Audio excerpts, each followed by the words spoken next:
And joining me today, we're staying right here in the San Francisco Bay Area. I've got with me guitarist, vocalist Enver from stoner grunge trio DISASTROID. Enver, what's going on, man? How are you, bud? Good. Just having my morning coffee and hanging out. Was playing a little guitar. Yeah. Hell yeah, man. Yeah. Quickly, dude. Where are you from in the Bay Area here? Because I'm on the East Bay here.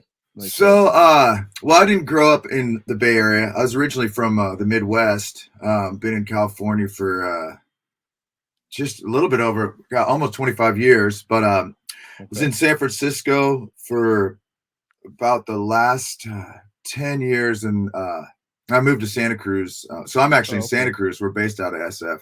Making a long-winded story. Right now I'm in Santa Cruz, and DISASTROID's out of SF. We were there for, oh man, like 15 years. You know, we've been playing in the Bay, in SF area. So yeah, hell yeah, man. I feel like I should keep track. I should write it out, because I feel like after like 2 decades, I just kind of just keep with, like, you know, everything in my life. Once it gets done, I'm like, I don't want to go any further back than that. Make me feel too old, right? Sure, man. You know, well, I mean, Santa Cruz too is about a little over an hour out of here, right? So it's not too bad. It's still technically considered the Bay Area, I believe. Correct? Yeah, for sure. And yeah, no, it's all Bay Area, more or less. I guess South Bay-ish. Yeah. Yeah. All right, man. Well, let's talk about what you guys got going on. Of course, you got your brand new album out, Garden Creatures. By the time this airs, it'll be out. It comes out next week, February 23rd, I believe. So, I mean, first off, obviously, it's your 4th release, your 2nd release now on Seismic Sounds. I know you guys played, I remember seeing you last year playing at the Seismic Sounds Fest here in San Francisco. Great show, although not the smartest idea for them to schedule an outdoor festival in March. So it got pushed inside to the park side there. But so I mean, just want to talk about how you guys initially connected with Seismic Sounds, which is obviously one of the, arguably the top heavy rock label in the globe right now. I guess like Fatso, Jetson, we used to play with them a bunch, and we still do. Actually, we just had a show we were going to play with them, but unfortunately, somebody got sick. Canceled, yeah. I think I just related to a lot of those bands on that label. This is pre-pandemic. I just had been looking at them for a while and thinking that we'd be a good fit, because we sit a little bit outside of, in a funny spot. And long story short, we hit them up with our last album, and then that came out like right during the pandemic. But we had a bunch of big plans for that, and then whatever. We spent a lot of time indoor after that, I guess.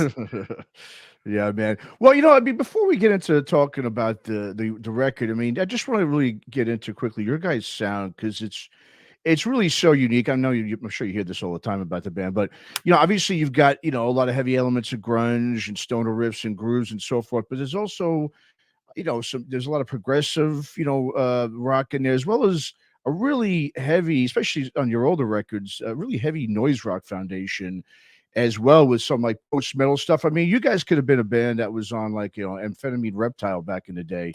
Speaking of the Midwest. But yeah, I mean, you guys got such a really cool, unique sound. I mean, how would you describe, if someone asked you, okay, what do you guys sound like? How do you tell people what you guys sound like? Because it is so unique. I would say kind of like Melvins and Queens of the Stone Age, kind of, and that's a mix I kind of think of, because that's about it. I mean, there's a bunch of other influences, but I try to think of like bigger bands that people might know usually when I answer that question.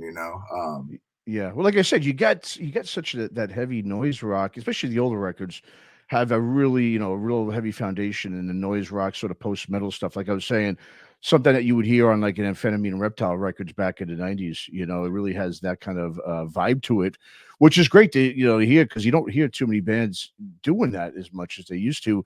And I think that's what really separates you guys really from a lot of the other heavy rock, stoner, grunge, whatever you want to call it, type of bands out there. I mean, is that just something that you guys were real influenced by growing up, really into that heavy noise rock kind of sound?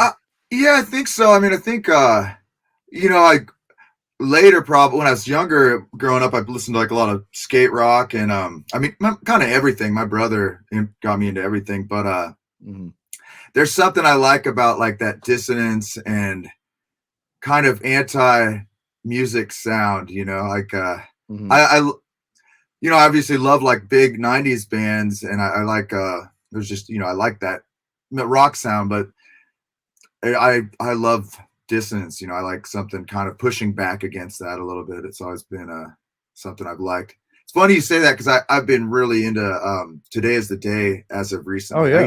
I used to listen to them, but Mhm. really revisiting them, and I was listening to Willpower just on repeat for like a Nice. week and just bugging out on it. So Yeah, man. Steve Austin, man. Yeah, great yeah. band, dude. Yeah, hell yeah. Well, dude, I mean, Garden Creatures, man. Now, this is definitely, I would say, a pretty big leap forward for you guys sonically on this record. You know, and that'll obviously happen when you got a guy like the mighty Billy Anderson producing your record. Obviously, it's a real, I just, it's really much heavier and thicker sound. You know, then I would say the previous three records, in my opinion. Obviously, you know, Billy's known for doing just that. He's known for obviously really giving that, you know, putting that heavy bottom on, you know, into this the music and the albums that he produces. So were you guys sort of looking for that sound to do that sound? Is that why you decided to go with a guy like Billy to get sort of that thicker, heavier sound that you have on the record? It's kind of a mix of things, I think. You know, when we set out to write this album, it, you know, the whole writing process, we're trying to kind of cut out.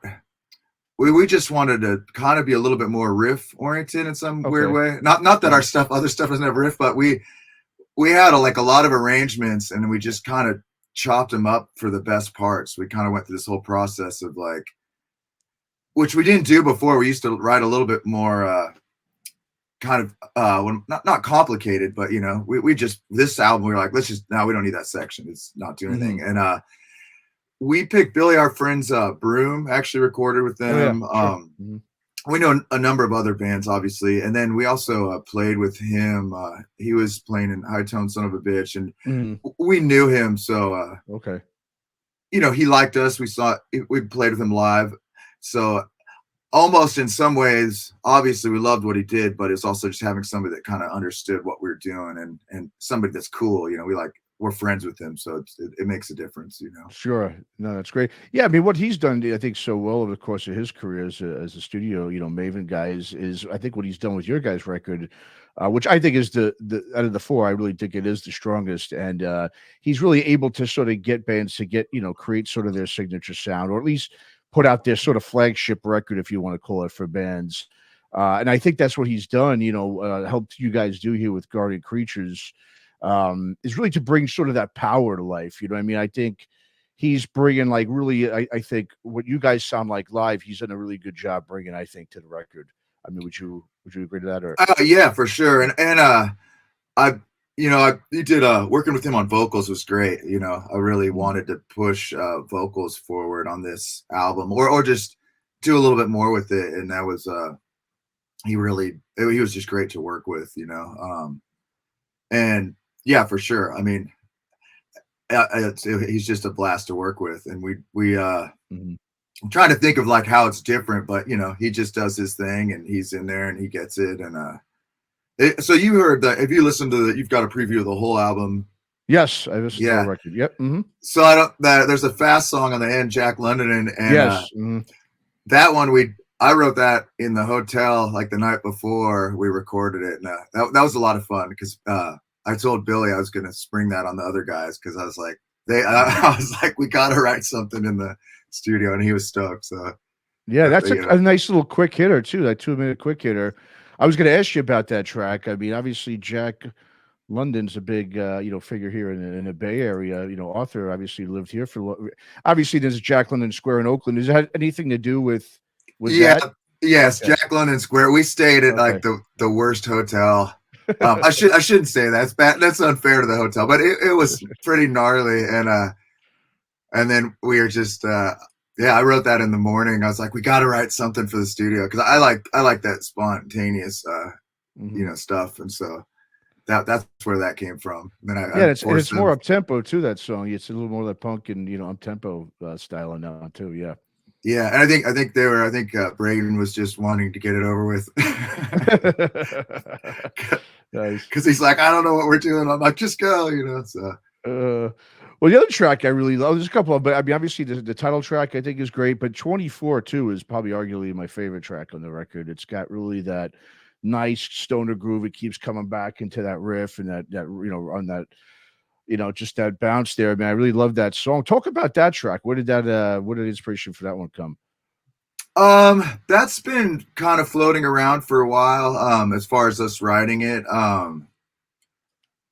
it started mostly as like the main riff of it, the verse. That's something we just been throwing around, and that too was another one of the songs where we were, the main verse part.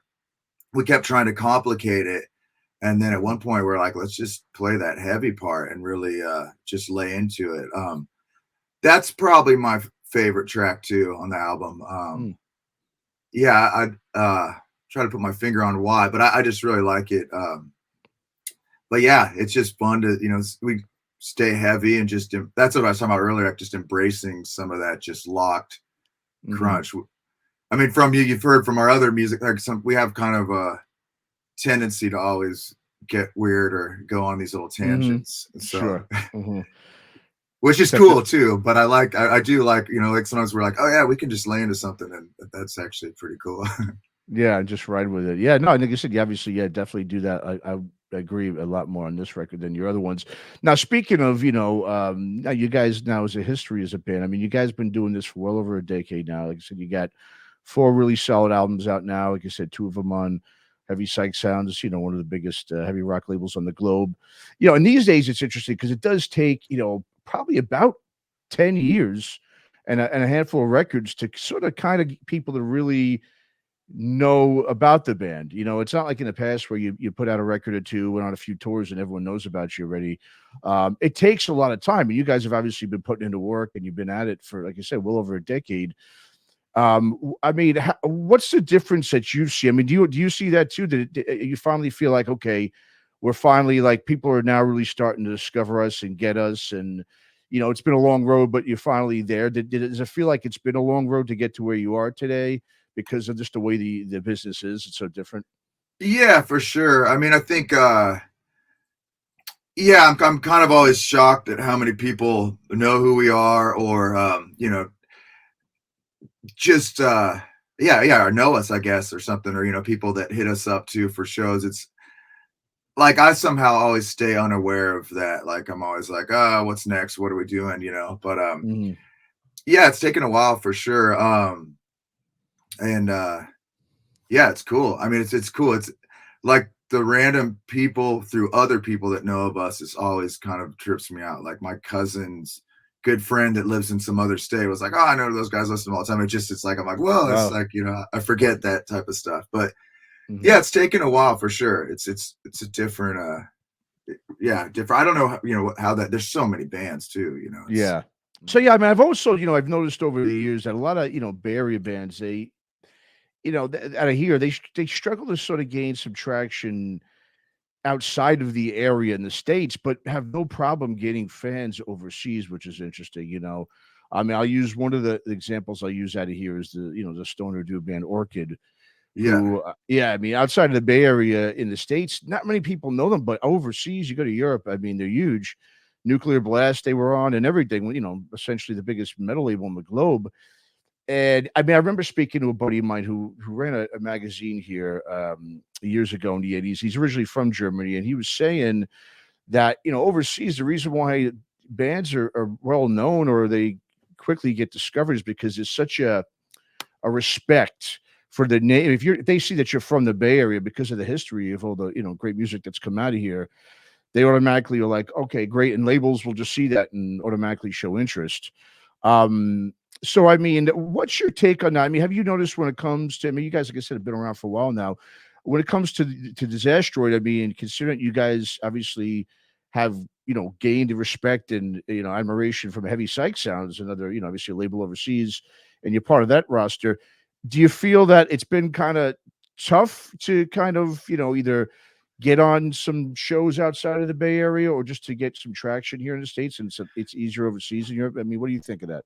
I mean, well, we haven't, our plan was, our last album was to go tour Europe, and And with this album, I'm not sure how it's going to play out, but that's still definitely what we want to do. And then exactly for that reason, because I feel like, and I'm not sure why that is either, but most of the bands I know, even from around here, it's just, that's kind of like, you got to go to Europe to, it's just, you're more well received. That being said, you know, we've done some cool stuff in the States, but I think, yeah, you know, since I haven't been there, I'm not sure. I'm just getting feedback from everybody. But it's just, yeah, people dig it over there. It seems like, and it seems like there's a lot of stuff that's really set up to catering to, you know, festivals and bands. And that's kind of, you know, what everybody's always like, you got to go to Europe. And that, you know, that's just, I mean, beyond having just a blast and wanting to do that, you know, it is like good for your, getting your name out there or what have you. Yeah, no, absolutely. Which is funny because a lot of people like go to Europe and then when you, so that you can play better stuff here. I know, right? It doesn't make much sense, but it's just the way it is. I know. Yeah. If you want a show in your own town, you got to go to Europe and play. Go to Europe. Yeah. Oh man. Well, I mean, like I said, you know, Heavy Psych Sounds Fest coming up obviously in May now this year. I'm assuming you guys are going to be part of that again, considering that you're on the label. I don't know what you've heard about it yet, but also I know that what's interesting with that festival is they do sort of as you know, the 2 days, one here, one down in Joshua Tree. Yeah. Which I find, you know, I almost feel kind of bad for the bands because they got to finish up and then boom, head on down there. It's kind of a long ride to do in one day and just to get ready to play the next day. I mean, is that something that you guys will most likely be doing? Have you heard any word about that? I mean, what can you tell us about that? Well, currently, I think we're going to just do one day this year. We last two times we did the SF date, but I think this year we're going to do the Southern California date. Cool. And yeah, I know a handful of people that did that trip. It is super hard. I remember a couple of the bands, you know, it's just mayhem for them driving up and making it. And there was some, I'm trying to think, that was the year before last, there was some switch arounds in the order of bands just for that reason. But yeah, I'm stoked. I'm actually really excited to play Southern California because it's been a while since we've been down there. So.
Yeah, cool, man. Now, what is the plan now to the records? Like I said, it's just being put out now. What's your plan to obviously promote the record? Obviously, I know you're going to play locally and stuff. Are you guys going to do anything maybe outside of the area, or at least on the West Coast, or what's your plan? Yeah, I think right in the moment we're kind of writing out the record release. Kind of plan once we actually get physical records to like a release here, and then yeah, I want to do. We've been talking about doing like a Northwest tour, probably West Coast Mm. stuff primarily, unless something else comes up right now. But yeah, like LA or go up or both. Go up north and then do another run south. Mhm. Yeah, cool. So you guys like have any? I mean, like you said, it's a the business is real tough these days. Most bands are just kind of putting out music, playing shows, and just seeing where it goes. Is that sort of what your guys' sort of philosophy is? Is just sort of having fun with it, doing your thing, and just wherever it takes you, it takes you. Do you guys have like sort of goals or, sort of I guess certain aspirations that you want to basically attend to or achieve with the band? No goals, no Yeah. aspirations, just failure. Just joking. um, for me, like a major part of it's like just continue writing. Mhm. But yeah, I think I actually we really want to do a Europe tour this year. It still may happen, but we didn't have all of our stuff lined up. But that's really like Mhm. one of the bigger goals I think we'd like to do is do that. For sure, getting more festivals and getting that circuit. And as far as like a real strategy, we've always just kind of played music and just kind of do it for better or worse. That's just our nature. Just my I always have a hard time participating. That's always a challenge for. I love playing music. I'll play all day, but the Mhm. business side, hustling, Mhm. all the unmusic related stuff is not my wheelhouse always. So I go through waves where I'm Mhm. like, yeah, just booking and trying to do stuff, and then sometimes I'm just like, I don't. It's not my natural persona, really. Sure. If Mhm. we're hanging out together, and you do a lot of hitting up people that you don't know, and it's always weird emails and if, like for instance, at least even right now we're talking, we get an idea of hanging out, but when you're just sending off stuff, it's just a not my natural. I'm not a salesperson necessarily. Got it. Yeah. So Yeah. And that it's that part of it can be tricky sometimes, and sometimes my I have such an anti everything kind of vibe. Sometimes I'm just like, I don't, I just want to rock. uh, Yeah. yeah. No, I know. And then so I mean, like, when with you guys, I mean, even in terms of your sound, I think what benefits you guys too in terms of getting on bills or just being able to play with other bands is I mean you could really fit I mean into a bunch of different sort of I mean obviously you've got the stoner heavy stuff that scene that you've been involved in, but because you've got that sort of noise rock post metal sort of even a touch of indie sort of sound to you. You could, obviously have opportunities to sort of, get into other, bills or other shows that you guys would fit into. It's not like you would stick out like a sore thumb in any of these. So you guys have, I think, a good, because your sound it's so unique and you've got so many different influences. It really opens you guys up, I think, to be involved with a lot of like I said, a lot of different, opportunities that some other bands in the scene really don't have. They just have to stick in the stoner doom stuff, and that's it. I mean, have you found that that's pretty, that you're well received by all these different sort of, I guess, scenes or crowds or whatever, what have you? Yeah, for sure. And it's funny Mm. you said that because that's exactly what I was kind of thinking as this kind of prior to this album coming out, and that's kind of actually I guess as a goal. That's actually one of them. I've kind of thinking the same thing because we do sit in a different pocket, and there's a lot of bands, just different scenes that yeah I think we could access. And yeah, it's funny. We played a lot of shows in SF with not a lot, but we with like more metal bands and thrash Mhm. metal before, and some way it really works. I mean, I love that those bands, but also somehow that also would work. Like we're always well received because Mm. we're just heavy and rocking. So yeah, that's Mhm. true, and that's actually something I had wanted to look into too. Yeah, there's because you always forget how much is going on. You kind of get like down Mhm. one scene, and then you're like, oh crap, there's all these huge Mhm. events or whatever, and really good bands too. It's easy to get a tunnel vision. Yeah, no, totally. Yeah, there's another band out of Santa Cruz there that play, that's based out of here too now. That's been here for years. I know you know 'em, Glitter Wizard, and they're sort of in that same vein as well, where they kind of fit into different areas. And they always say it's sometimes they get well received, sometimes maybe by a melody audience, by they have a different visual, obviously on stage persona, but it is something I think that's pretty unique up here in the Bay Area. Is just you've got such a it's not just straightforward, certain sounds. It's so many bands have so many different influences, and there's a lot of great bands up here. It's just like I said, it's getting outside of here that's been the challenge, for I think some bands to just get more noticed outside of here. But yeah, I think you guys definitely have what it takes to, like I said, get onto different involved at the different scenes or whatever you want to call it. But like I said, with this new record, Garden Creatures, it's fantastic, and I think everyone needs to go check it out. And Enver, where should we send everybody to keep up with the band? I know you got the website, DISASTROID.com. Is that the best place for people to keep up with you guys and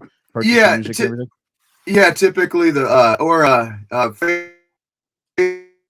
Facebook or Instagram too. I think we always post up on as far as the album, we're posting on Facebook as far as links to doing that. And Okay. actually, our bass player Travis does a lot of that stuff. So I'm like, where is Nice. it all? But yeah, Instagram, Facebook.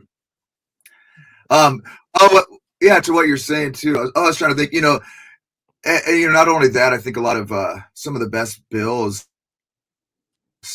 are I like the diverse bills too. It's cool. I think a lot of Yeah. fans sometimes it's fun to go to a show and get those band in the 90s. I felt like there's a lot of that. I shouldn't say there's not now, because sometimes I haven't been going out a lot in the last few months or whatever, but used to be kind of diverse bills, and that's always kind of fun as a listener, and I think that's a cool thing to see. Yeah, well, and like you just mentioned, 90s. I mean, 90s, like you said, it's true with that. I guess the quote unquote alternative label that really opened it for so many different styles to kind of come together. And I think that, and right now, obviously, 90s, that's what's back in right now is that 90s nostalgic sound. The 80s had their moment 10, 15 years ago. Now it's really the 90s turn, and you're seeing a lot of even younger bands come in to the table with that sort of 90s sound. So it's sort of, coming back.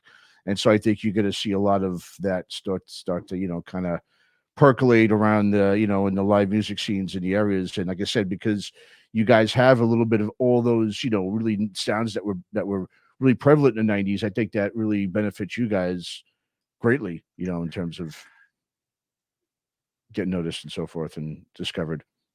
Yeah, I don't know what the 2000 sounds are, but we'll probably got to start working on those, because if as it catches up, we got to stay a decade ahead, right? I know, right? Yeah. We're Awesome, passing man. through them also. Cool.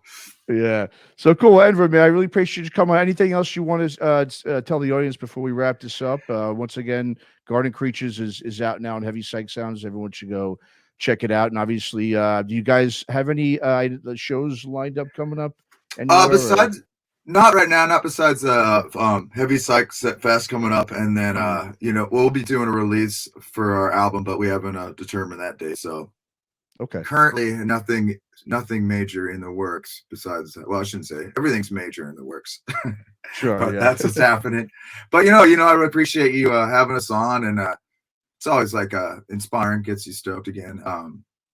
And then just thanks to everybody that's been listening to us, everybody that's helped us. We've had a lot of especially in the Bay Area, a lot of cool venues that have just liked us, put us in some good slots, and just all that love is great. Yeah, just one So, quick, speaking of the Bay Area and the live seed, there's, I mean, obviously since the pandemic, there's been a lot of, a lot of clubs, big clubs here in the area have been, closing down, and, I don't want to sound like very cynical or half, glass half empty, but it's been, I think, difficult, obviously, for a lot of these venues to stay open. There's a lot of crime, obviously, in these cities and so forth. A lot of bands are getting some of their gear ripped off. I mean, it's happening all over the country and even globally, I think, at this point. But do you see things still going pretty strong, overall in the scene around here between Oakland and San Francisco and just the Bay Area in general?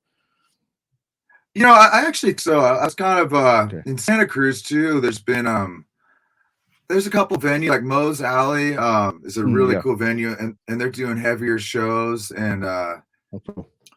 then Kilowatt in SF has been putting a ton of Mhm. shows on. I feel like it's shifting. It's hard to say. I feel like I'm not in the booking end of that world, Sure. and I kind of think it's always kind of a challenge. But oddly, I feel like there's been some stuff pop up, so I think there's enough of a scene to keep it going.